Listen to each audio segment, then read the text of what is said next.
And are you refreshed? Good. Now what?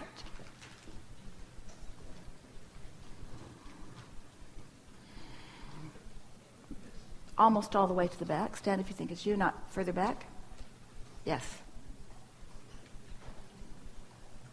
Whack.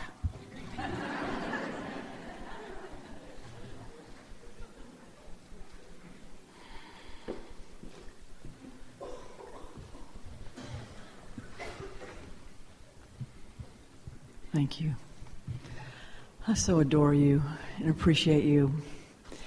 And I came to see you in Los Angeles in January, and at that seminar you suggested if we meditated 30 days in a row, you'd really see an amazing difference. And so I went home to Houston and I committed to doing that. And I did it, and it was an amazing experience, just like you said. Very calming. And actually, after 20 days of doing it, I'm in the client business and the investment business. And after 20 days of doing it, a client found me that was a perfect client.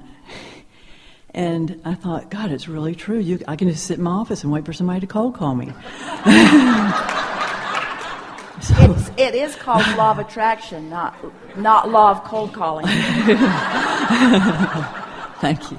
So what I want to talk about is meditation. And I'm still doing it, and I read recently there's a part of your brain that lights up actually when you meditate. And so I would like to know if there's a part of our brain that's connected to source, the importance of breath, because you talk about breath, about releasing resistance. And I'd just like to know a little bit more about how it works so incredibly well. The importance of breath is that it gives you something to think about that is, for the most part, wobble-free, because most of you believe that you can breathe.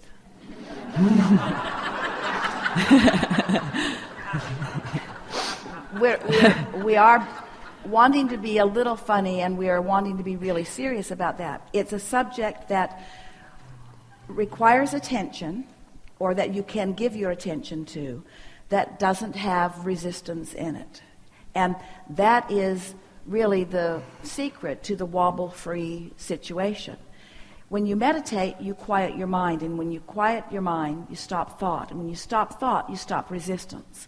That's the whole point of meditation. It slows you down to a place of no resistance. And then you can reintroduce into your conscious awareness things that are resistance-free. That's the best combination, or that's the best use of meditation. So the breathing is just for focus. When you focus in that way, all kinds of things happen in your physical body that you really don't want us or anyone to try to teach you the physiology of your physical body. You are a veritable chemical factory. It's sort of like you don't really want to understand electricity, and it's a good thing because no one does. But you have figured out how to harness it, and you do know where the switches on the walls are. And so that's the approach that we're taking with this meditation, or with this wobble-free experience. When you focus in a way that you are gauging your emotions, because you see, well, we'll just tell you. You might as well know, because you're asking specifically about this. The reason that you feel emotions are because of the chemicals that are released in your body. But the reason that the chemicals that are released in your body is because of the vibration that's going on within you.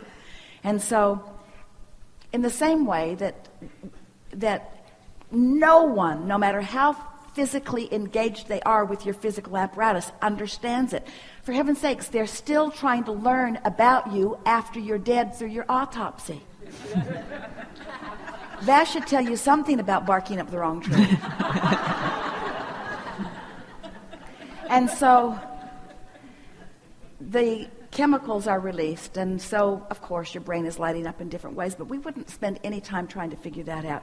If you will care about how you feel, which is something that you can gauge, and you'll get better and better at gauging, then you'll know everything that you need to know, and we would say in time would want to know about what is going on chemically in your physical apparatus in response to the vibration that you are deliberately controlling or directing. So right after you meditate, what is the very best use of to do To next? acknowledge sort of the same thing that went, not sort of, exactly the same thing that we've been encouraging you to do when you first wake up. Acknowledge that this is the closest to not wobbling that you're likely to be today. And so begin shoring yourself up with topics that are wobble-free until some momentum gets going. Because the most delightful state of life, you see, the big contention that so many humans have had with us about what we've been teaching over the years is that you don't want to meditate and have no thought. You want to be engaged with ideas. And we've said to you, we would far rather that you were in a state of appreciation or exhilaration than meditation, because in either case there's no resistance. But in appreciation or exhilaration, there's a lot of momentum going, where in meditation and a quieting of the mind, there's not much momentum going. But it's like we've been telling you the story of you're in San Francisco. Esther was amazed the first time she saw those hills, that people were even driving up and down them. But imagine that you've got your car perched at the top of one of those hills and you decide that you're going to just nudge it from behind. It's out of gear. The parking brake is not on. You just want to see what will happen. And then right away you realize that you're pretty sure that you know what will happen. And so while the momentum is still very, very slow, you change your mind and you get out in front of it and you let the car bump up against you and you stop it. But you wouldn't want to be at the bottom of the hill stopping that momentum. So this is the same thing that we're talking about. As you catch the momentum of a wobble early, you're more likely to stop it. But if you wait until it's really wobbling, then you are not so likely. So after you have meditated and you're in that place of detachment, you can feel the ease of your being. In fact, we'll continue this and then we'll make this next statement, because both are very important, especially for you to hear. So the next thing to do after meditation is to acknowledge that you're in a place of pure positive energy, that you have, through meditation, you've done a good job of creating a vibrational atmosphere that is resistance-free, which makes it likely, in fact, certain, that things from your vortex are now easily flowing into your resistance-free state of being, which means ideas are going to start coming, impulses are going to start coming, and of course the feelings of stronger and stronger good feeling emotion is going to start coming. So what we're really saying is meditate and then follow the lead of the inspiration that then flows to you. Some of you are experiencing, happens to Esther now every time she meditates, because she gets into that resistance-free place very easily, and we write a book through her as soon as she quiets her mind, because she's open, she's practiced, she's ready, and so the ideas start flowing. It's happening to a lot of you, isn't it? That you get into that place of meditation where quieting your mind is what you're trying to do, and your mind won't stay quiet. But it doesn't matter if your mind becomes active, if it's active upon things that feel good. In other words, a wonderful meditation is one where you reach that place and then you acknowledge that you're in a place of receiving. It's sort of like step 4 meditation. And now just let the ideas begin flowing. Happened to Esther. She was meditating, she and Jerry, back in 1985 for about 9 months, because that's all they knew to do. Someone had told them, sit in a quiet room, wear comfortable clothing, focus on your breathing. When your mind wanders, in it will. Focus back on your breathing. That's all Esther had. So she was focusing on her breathing, and every time her mind wandered, she'd breathe more. Till we realized she wasn't going to let us occur to her, because her only instructions were when your mind wanders, and she couldn't tell whose mind was wandering in her mind. But it was us. And so that's happening to some of you. You begin to receive these impulses of thought. Just go ahead and let the thought flow. And this is the piece that makes this all work so well for you. You know how you like to eat for the pleasure of eating?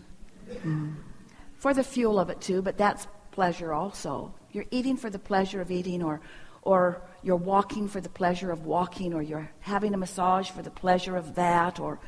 Well, we want you to think for the pleasure of thinking. Think for the pleasure of thinking, not for the problem-solving quality, not for the advantage that you might gain, not to fill a void. Think for the pleasure of thinking. And so that's the way we would follow through with meditation. When you've reached that place where you actually feel physical detachment and you're in that sort of place, Esther calls it almost euphoria. It's that feeling of well-being, sort of mindless and well-being, and then the thoughts start flowing.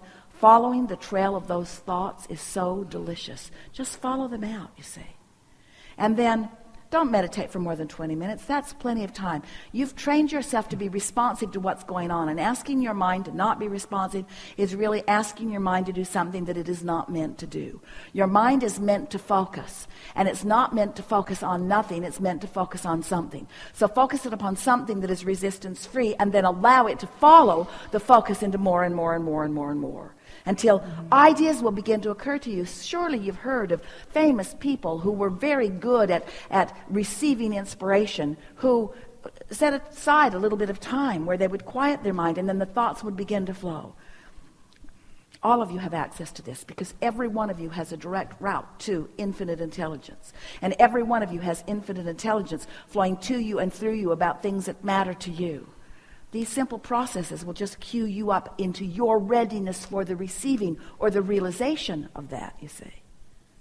Really good. Fantastic. Yeah. Thank you so much. Something more? I adore you.